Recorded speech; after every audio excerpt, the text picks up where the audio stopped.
안녕하세요. 마지막 강연 맡게 된 조은이라고 합니다. 반갑습니다. 앞에 연사분들이 너무 재밌으셔가지고 제가 강연을 한다는 것도 잊고 있었습니다. 우선은 제가 말씀드릴 거는 병역 거부에 대한 것들인데요. 지금 여기 세 사진 다 아시는 분들이죠? 아인슈타인, 그리고 빌 클린턴, 그리고 한방의 상징 알리입니다. 이 세 분의 공통점, 이 셋의 공통점이 혹시 뭔지 아십니까? 이 셋의 공통점은 병역 거부를 지지하거나 혹은 본인이 직접 병역 거부를 한 사람들입니다. 아인슈타인 같은 경우는 이런 얘기를 했어요. 그 세계 평화를 위해서 뭔가 구체적인 일을 하고 싶은 사람은 전쟁과 관련된 모든 복무를 거부하라 라고 병역 거부를 지지를 했습니다. 그리고 빌 클린턴 같은 경우는 병역 거부자예요. 베트남 전쟁 때 병역 거부를 했습니다. 그래서 미국의 대통령은 병역 거부자이기도 해요. 그리고 무하마드 알리 같은 경우도 베트남 전쟁 때 징집 영장이 나왔을 때 그 징집 영장을 거부를 합니다. 이런 얘기를 하면서요. 베트남 사람은 우리를 범둥이라고 하지 않는다 라고 하면서 병역을 거부합니다. 지금 이 셋이 다 병역 거부자 혹은 지지자인데요. 우리가 흔히 한국 사회에서 병역 거부하면은 그 여호와의 증인들을 많이 생각을 하시죠. 근데 이 셋이 여호와의 증인일까요? 그렇진 않습니다. 그리고 저 또한 여호와의 증인이 아닌데 병역 거부를 했습니다. 저도 한 2년 전쯤에 병역 거부를 해가지고 재판을 받고 서울구치소에 수감이 됐다가 한 1년 전쯤에 출소를 했어요. 그리고 지금은 이 평화박물관이라는 평화운동을 하는 시민단체에서 쭉 일을 하고 있습니다. 그래서 제가 왜 병역 거부, 여호와의 증인도 아닌데 그러면 꼭 베트남 전쟁이 있던 것도 아니고 어떤 이유 때문에 병역을 거부를 했는지 그거를 이제 말씀드리려고 하는데요. 저의 병역 거부의 시작은 하나의 화두에서부터 출발합니다. 인간은 다 똥 싸는 부처다. 출가하신 아버님께서 저에게 마지막으로 남기신 얘기예요. 아버님께서 출가를 하셨는데 저 아버님 영향을 많이 받았거든요. 근데 아버님께서는 정말 박학다식하시고 인간적으로도 매우 존경스러운 분이었습니다. 저에게 어렸을 때부터 술 취해서 집에 들어와서는 되게 철학적인 얘기를 많이 해주셨어요. 그래서 조은아, 인간이라는 건 뭐 우주를 생각했을 때 다 먼지, 티끌 같은 존재다. 이런 걸 제가 한 3살, 4살 때부터 들었습니다. 뭐 그런 영향이 있었는지 세상을 알고 싶어서 철학과를 간 것도 있고요. 그렇게 영향을 많이 받았던 아버님께서 갑작스럽게 제가 20살 때 출가를 하셨어요. 별 얘기도 안 하고 단 하나의 화두만 던져놓고서요. 그 화두가 인간은 나 똥 싸는 부처다. 아니 이게 무슨 귀신 씨나라 까먹는 소리도 아니고 그 당시는 어쨌든 뭔가 가족을 버리고 갑자기 살아나신 아버지가 되게 원망스럽기도 하고 스스로도 이해가 안 되고 혼란스러웠습니다. 근데 시간이 흐르고 감정이 가라앉자 아버지를 이해를 하고 싶었어요. 아니 아버지처럼 존경스러운 분이 어떤 이유 때문에 왜 출가를 하신 걸까? 그리고 아버님께서 마지막으로 남기신 게 어떤 의미일까? 알고 싶었습니다. 그때부터 이제 아버지 서재에 틀어박혀가지고 아버지 책들을 탐독을 하기 시작했어요. 그 책들이 거의 다 이제 사회과학 책들 그리고 철학 책들이었는데요. 지금 생각하면 되게 많이 진보적인 성향의 책들이었던 것 같습니다. 그런 책들을 한 권, 두 권 읽어가면서 이제 제 가치관들이 많이 바뀌었던 것 같아요. 그래서 내가 그동안 중학교, 고등학교 동안 이렇게 모범생으로 살아왔었는데 그리고 내가 많은 것들을 주변에서 배우고 내 가치 중에 중요한 부분이라고 생각을 했었는데 그것들이 다 진짜 전부가 아니구나. 나는 무슨 생각을 가지고 무슨 가치관을 가지고 살아가는 거지? 이런 고민을 시작을 하게 됐었고 그때부터 물론 엄청나게 뭐 개안을 할 정도로 혁명적으로 제가 변한 건 아니지만은 신학으로 제가 변화해 나갔고 뭔가 주어진 이런 가치관에 의해서 살아가는 게 아니라 내 스스로 나의 가치관, 나의 세계관을 하나씩 차곡차곡 쌓고 싶다. 그런 욕망이 생겼습니다. 그래서 그렇게 책을 읽으면서 뭔가 배워가고 뭔가 책만으로는 아직 한계가 있다 라고 생각을 해서 사람들을 만나러 다니기 시작했어요. 그때부터 시작했던 것들이 시민단체 활동입니다. 2005년 정도부터 전쟁 없는 세상이라는 그 반전단체에서 평화운동을 시작을 했어요. 그래서 그 평화운동하는 단체에서 여러 가지 다양한 연대 활동도 했고 그 과정에서 그 뭐 인권운동 하시는 분들, 문화운동 하시는 분들, 뭐 여성운동, 퀴어운동 되게 다양한 사람들과 만나면서 제 가치관도 변화해 나갔고, 아, 이것이 나에게 중요한 가치가 될 수 있겠구나 라는 확신이 점차 생겼습니다. 그래서 저에게 중요한 가치는 한 두 가지를 꼽을 수 있어요. 평화주의와 여성주의가 바로 그것입니다. 근데 문제가 생긴 게 제가 이제 군대에 갈 나이가 되니까 고민이 들었어요. 아니, 평화주의와 여성주의는 분명히 군대에서 요구하는 가치와 상충되는 부분이 있다. 그런 생각이 들었고, 아, 그렇다는 말인즉슨 제가 군대에서 적응하기 위해서는 내가 가지고 있는 도덕의식을 정지를 시켜야 되는 걸 의미했습니다. 그 말인즉슨 인간으로서 죽음이라고 생각을 했어요. 물론 저는 이제 대부분의 삶에 있어서 아무 생각 없이, 별로 도덕 이런 거 생각도 없이 똥 싸는 기계처럼 존재할 때가 잦습니다. 하지만 그럼에도 불구하고 저는 조금 더 도덕적으로 그리고 조금 더 인간적으로 살고 싶어서 병역 거부를 선택을 했습니다. 그렇게 해서 재판을 받아서 1년 반의 선고를 받고 서울구치소에서 수감됐다가 이제 가석방을 받아서 작년에 출소를 하고 만기까지 자유의 몸이 되었습니다. 그래서 지금 1년 반 살고 왔다고 했는데요. 이 1년 반이라는 기간이 되게 중요합니다. 보통 병역 거부를 하면은 대부분 이제 다 1년 반이라는 기간에 이제 선고를 받아요. 이게 저희는 맞춤 형량이라고 하거든요. 왜 1년 반을 선고를 받아야 하냐면은 군대를 면제받기 위한 최소한의 형량이 1년 반입니다. 만약에 1년 반 미만으로 선고를 받으면은 다시 징집영장이 날라와요. 그래서 제가 아는 병역 거부자 친구는 재판 과정에서 8개월이 선고가 나왔습니다. 그 친구는 항소했습니다. 나의 형량을 늘려달라고. 이렇게 아이러니한 일들도 있을 만큼 1년 반이라는 이 선고가 보통 이렇게 주어지고요. 근데 최근에 1년 반이지 사실 이전에는 2000년대 이전만 해도 한 3년 정도의 선고를 받았어요. 그리고 독재 정권 시대에는 뭐 반복 처벌을 통해서 7년씩, 8년씩, 뭐 10년 가까이 그렇게 감옥을 갔다 오는 케이스도 있었고, 그 과정에서 뭐 고문을 받아서 죽거나 정말 여러 가지 안 좋은 그런 일들이 벌어지기도 했습니다. 그래서 하나의 뭐 사례 같은 것들을 얘기를 하면은 그 결혼식장 같은 데 있잖아요. 거기서 독재 정권 시대인데 신랑이랑 신부랑 이제 결혼을 하고 있으면은 그 신랑이 여호와의 증인이었어요. 그래서 병역 거부를 이제 할 사람이었는데 하객석에 병무청 직원이 앉아 있습니다. 결혼식이 끝나자마자 바로 잡아가는 거죠. 이제 이런 식으로 해서 정말 많은 사람들이 그 강제로 이제 입영이 아니라 이제 그 감옥에 가기도 하고 여러 가지 핍박을 받았었는데요. 뭐 할아버지, 아버지, 아들 3대가 이제 감옥을 가기도 하고, 그리고 제가 이제 서울구치소에 수감됐었는데 거기에서는 뭐 형제가 같이 수감되어 있는 케이스도 있었습니다. 그러면 병역 거부자가 지금 전국에 있는 구치소, 교도소에 몇 명 정도 될 것 같으세요?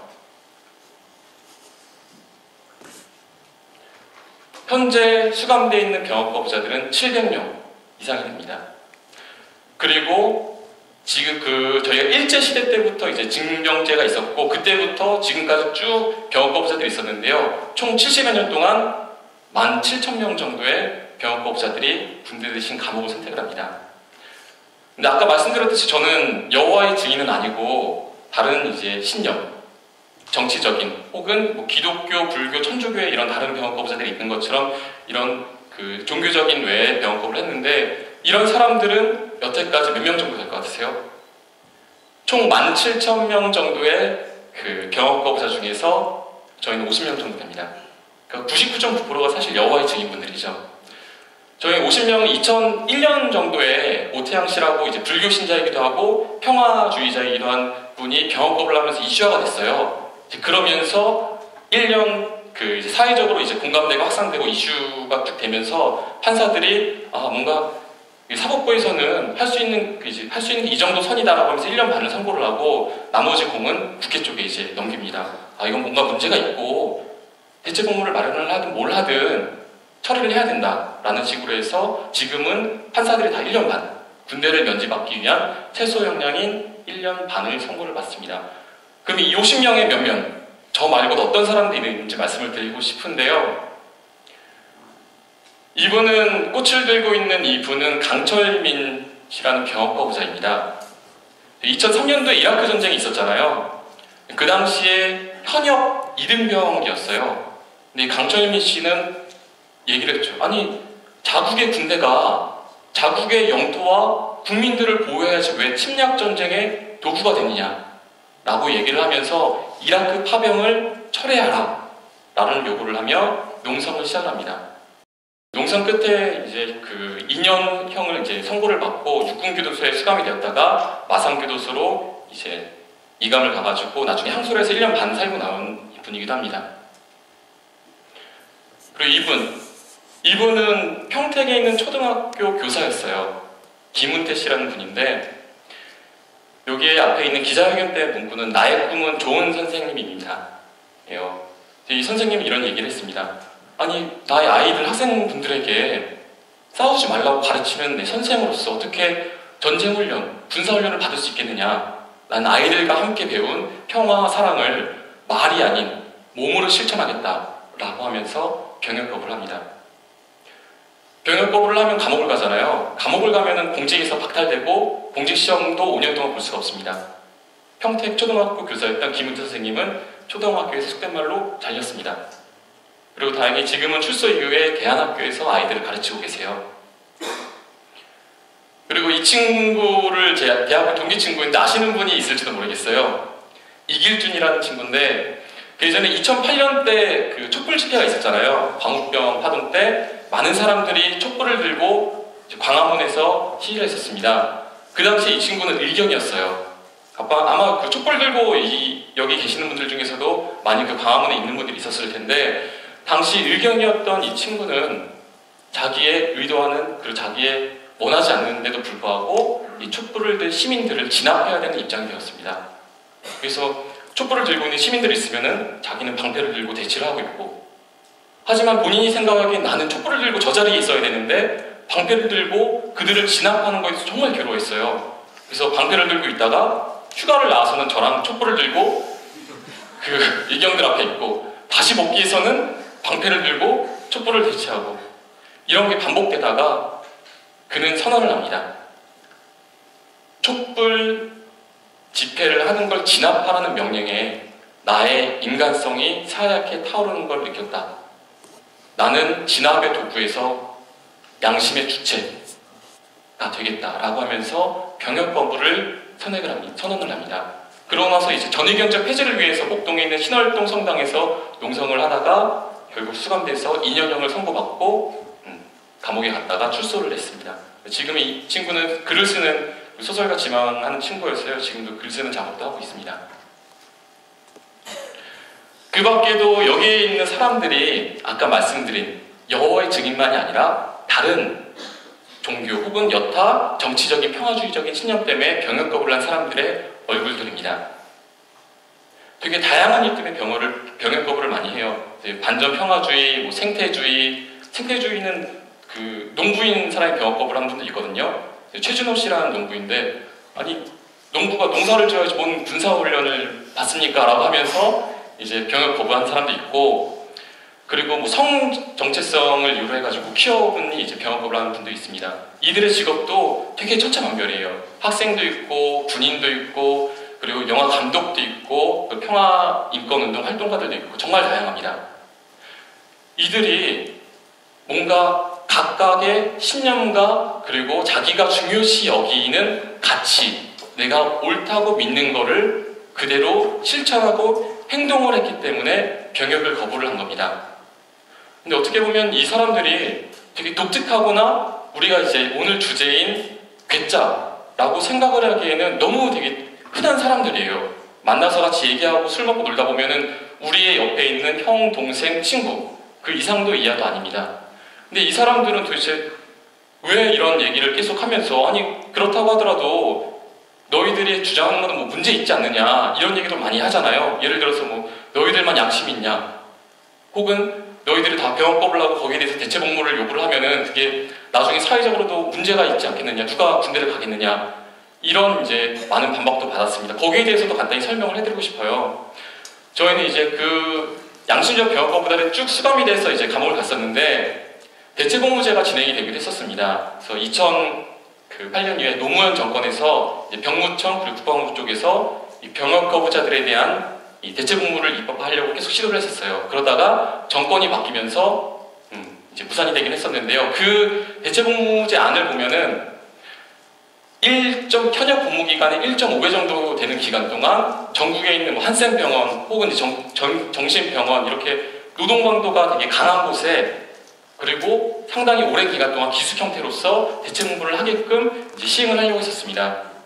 사실 이들이 요구를 한 게 몸 편하려고 병역법을 한 건 아니거든요. 예를 들어서 4주의 군사훈련만 받으면은 나름대로 이제 그 다른 방면으로 국방의 의무를 대신할 수 있는 공익 같은 경우도 거부를 합니다.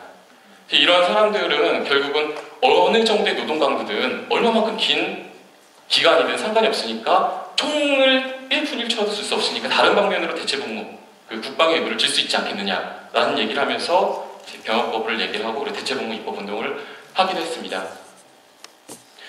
이렇게 병역법을 하는 사람들에 대한 여러 가지 반론 중에 아까 말씀드린 그 너희들만 양심이 있느냐 그 얘기에도 꼭 한 말씀을 드리고 싶긴 한데요. 사실 이 사람들이 자신이 가지고 있는 신념에 의해서 병역법을 했던 것처럼 저 개인적으로도 군대를 간 사람들도 충분히 양심적이라고 생각을 해요. 예를 들어서 나의 가족 그리고 내가 중요시하는 공동체를 위해서 충분히 군대를 갈 수도 있다고 생각합니다. 그 말은 즉슨 만약에 1000명의 사람이 있으면 1000개의 양심이 있는 거고 결국은 이 사람들의 양심이 존중받을 수 있는 사회가 오는 것이 되게 중요하지 않겠는가 그런 생각을 합니다. 결국은 저희가 이제 괴짜라는 주제로 얘기를 했었는데요. 이 사람들 뭔가 자기의 양심 그리고 가치를 지키기 위해서 실천하고 행동하는 사람들이 괴짜라면은 자신의 꿈을 위해서 행동하고 실천하는 사람들 또한 다 괴짜라고 생각을 합니다. 여기에 모인 그 괴짜분들 그리고 이 땅에 있는 괴짜분들이 자신의 신념과 가치를 이 공동체 내에서 마음껏 누릴 수 있는 사회가 오길 바랍니다. 여기까지 하겠습니다. 감사합니다.